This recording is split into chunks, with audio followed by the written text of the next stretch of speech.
Olá!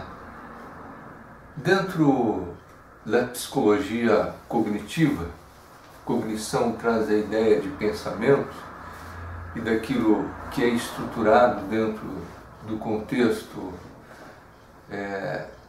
de memórias adquiridas suas. Dentro desse contexto se fala muito em crenças, mas afinal de contas, o que é uma crença? Uma crença dentro da psicologia cognitiva. E surgem algumas compreensões sobre isso e algumas dificuldades de botar isso em prática. Mas é muito simples. Uma crença, ela sempre vai iniciar como se fosse um pensamento automático. Pensamento automático é aquele pensamento que vai lhe ocorrendo de vez em quando. Você pensa, por exemplo, de que você é burro. E você começa a acreditar, porque as pessoas falam. Você começa a fazer uma leitura de si mesmo como burro. Você não tem inteligência, você não tem saber. Você se observa de alguma forma como alguém não tão capacitado intelectualmente como alguém que está ao seu lado. Logo, tudo isso reforça a sua crença. Você começa a acreditar. E algumas coisas muito sérias ocorrem nesse aspecto. Assim começa a nascer uma crença. Pode ser que sua mãe batia na sua cabeça e falava que você era burro. Pode ser de que o teu pai, pode ser de que o aluno, pode ser de que a professora, pode ser que alguém reforçou isso em você. E você passa a acreditar. Isso se torna uma crença. Uma crença é algo tão poderoso que pode influenciar toda a sua vida, que pode influenciar todo o seu movimento em torno da tua existência. Não só nos seus estudos, como também no seu trabalho, a exemplo dessa crença estabelecida de que é burro, automaticamente você começa a ter um estilo explicativo diante das pessoas de burro. Assim acontece com a crença do pessimismo, da crença da angústia, da crença da pobreza, da crença de que você não pode, de que você não consegue, de que você nasceu para ser escravo e assim vai. As crenças são poderosas, porque a partir de uma crença central em você, toda a tua vida começa a girar em torno dessa crença.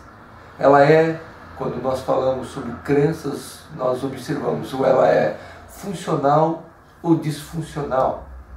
Gosto do termo funcional e disfuncional porque temos a tendência de dizer certo e errado. O seu comportamento não está certo, você não deve fazer isso, você está errado ou você está certo. Então nós não queremos julgar ou ser juiz da vida alheia, mas apenas pontuamos de forma científica, baseado no olhar sobre a cognição e o comportamento encoberto, de que há grande probabilidade de que há crenças em você que sejam disfuncionais. Ou seja, traz sofrimento, traz dor e não gera nenhum tipo de vida saudável emocionalmente para você. Com base nisso, é preciso desconstruir essa crença. É preciso provar de que essa crença não é possível. Ao exemplo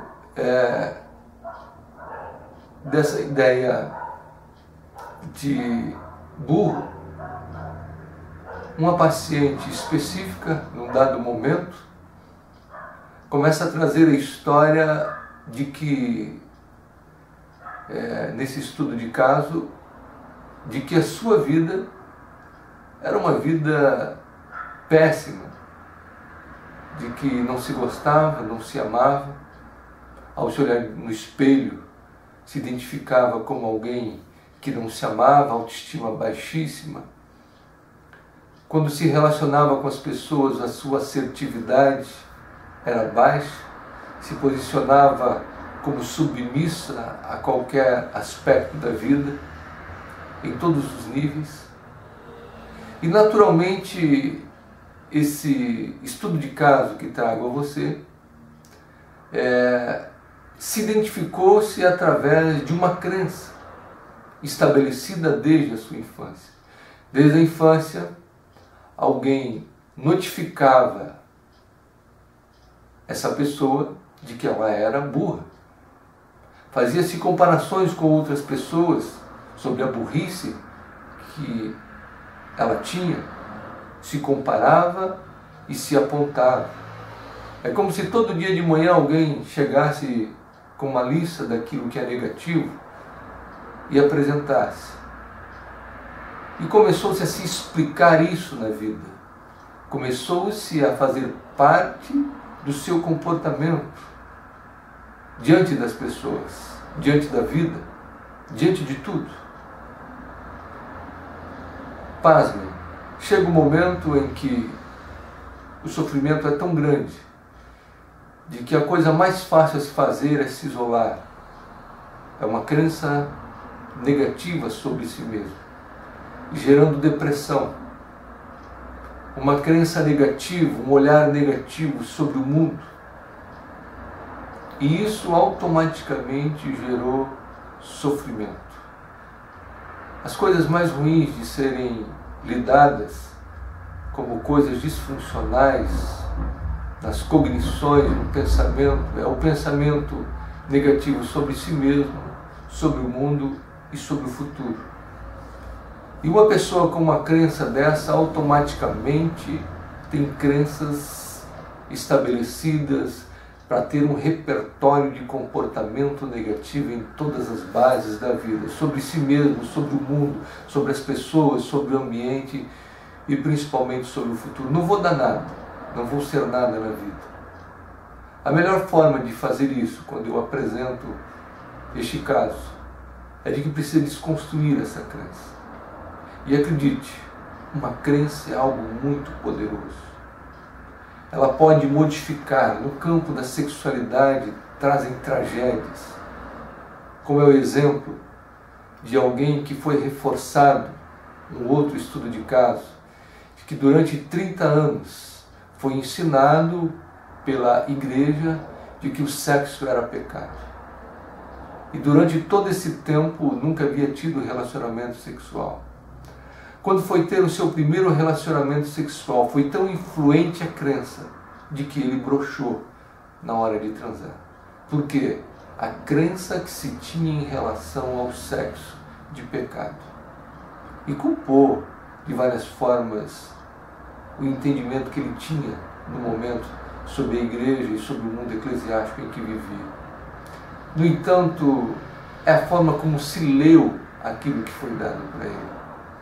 Infelizmente, algumas pessoas têm predisposições de catastrofizar as informações, os pensamentos, e de ler o mundo de forma catastrófica.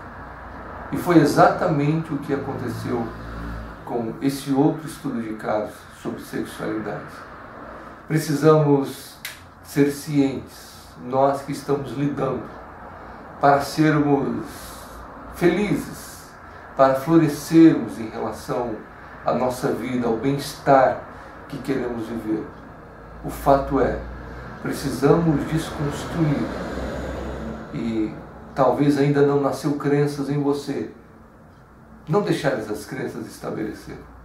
Precisa-se ter um cuidado, mas fique atento, porque uma crença, ela tem muito poder, e ela pode facilmente corromper a sua história, facilmente corromper a tua personalidade, facilmente corromper o teu comportamento, facilmente te levar a uma doença séria em relação a doenças mentais. Se nós pensarmos em crença, nós podemos entender o poder, por exemplo, de uma crença, de uma seita. A que ponto leva as pessoas? Então é isso, por hoje é só. Um grande abraço e até a próxima.